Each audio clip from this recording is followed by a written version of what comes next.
নাজমুলের ক্ষমা চাওয়া এবং না চাওয়ার উপর ডিপেন্ড করছে বাংলাদেশের ডোমেস্টিক ক্রিকেটের ভবিষ্যৎ, বিপিএল এর ভবিষ্যৎ। তিনি যদি ক্রিকেটারদেরকে প্রকাশ্যে ক্ষমা নাজমুল সাহেব কেন ক্ষমা চাইবে? আর তুমি কীভাবে প্রশ্ন করার সাংবাদিক? ঠিক আছে, ভালো করে বিবেচনা করো সব কিছু, করার পরে বলো। তুমি যেমনি বলতেছো নাজমুলের ক্ষমা চাইতে হবে, কি এমন ভুল বলছে?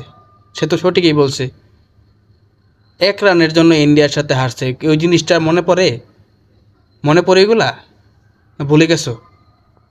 এত এত টাকা খরচ করে, এত এত বিলাসিতা, এত এত কিছু, কোন সময় তো প্রশ্ন করে নাই এত টাকা কী করো? আজকের বেলায় ওনার ক্ষমা চাইতে হবে, উনি সঠিক বলছে।